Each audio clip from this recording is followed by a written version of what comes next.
দেশের তরুণ প্রজন্ম এবং নারীরা পুরনো বস্তা পচার রাজনীতি আর ফেরাতে চায় না বলে মন্তব্য করেছেন জামায়াতে ইসলামীর আমির ডাক্তার শফিকুর রহমান। খুলনা বিভাগীয় সফরে কুষ্টিয়া, মেহেরপুর ও চুয়াডাঙ্গায় 3টি জনসভায় যোগ দেন। তিনি বলেন, একটি দল নির্বাচনী পরিবেশ বিঘ্নিত করতে পেশি শক্তির প্রভাব খাটাচ্ছে।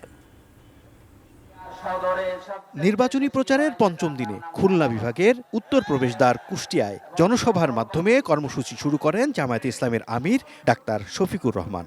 শহরের শহীদ আবরার ফাহাদ স্টেডিয়ামে ভোর থেকেই আসতে শুরু করেন জেলার নানা প্রান্তের মানুষ। মাঠ কানায় কানায় ভরে ওঠে কয়েক ঘন্টা আগেই। সমাবেশে নারীদের অংশগ্রহণ ছিল চোখে পড়ার মতো।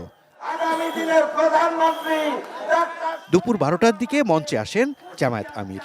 বলেন, অভ্যুত্থানের পর তার দলের নেতাকর্মীরা দেশ গঠনে উদ্যোগী হলেও কেউ কেউ দেশ নিঃশেষ করায় ব্যস্ত হয়ে পড়ে। নতুন বাংলাদেশ গড়তে এলো জুলফিকার স্টিল। জুলফিকার স্টিল, ইস্পাত দৃঢ় অঙ্গীকার। বলেন, একটি দল নির্বাচনী পরিবেশ বিঘ্নিত করতে পেশি শক্তির প্রভাব খাটাচ্ছে।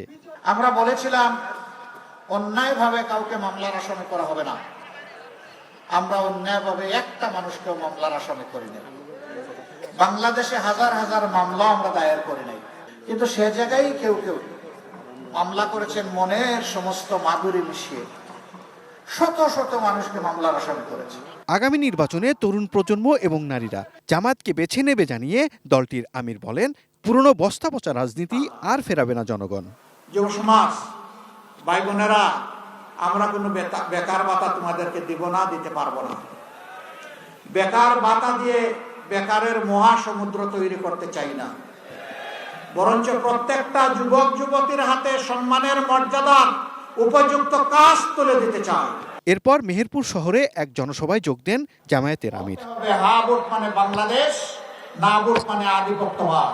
চুয়াডাঙ্গার টাউন ফুটবল মাঠে নির্বাচনী সভায় 11 দলীয় জোটের পাশে থাকার আহ্বান জানান তিনি।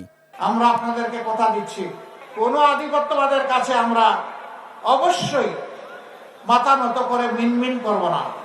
অতীতে দেশকে সেবাদাসের দেশে পরিণত করা হয়েছিল, আগামীতে দেশকে বীরের দেশে পরিণত করা হবে ইনশাআল্লাহ।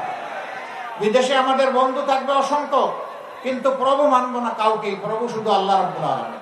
সন্ধ্যায় ঝিনাইদহে নির্বাচনী সভার মাধ্যমে খুলনা বিভাগীয় সফরের প্রথম দিন শেষ করেন জামায়াত ইসলামীর আমির ডাক্তার শফিকুর রহমান। তুমি তোমার কোলে আমাদেরকে তুলে নাও। রবিউল ইসলাম রবি, এটি নিউজ, ঢাকা।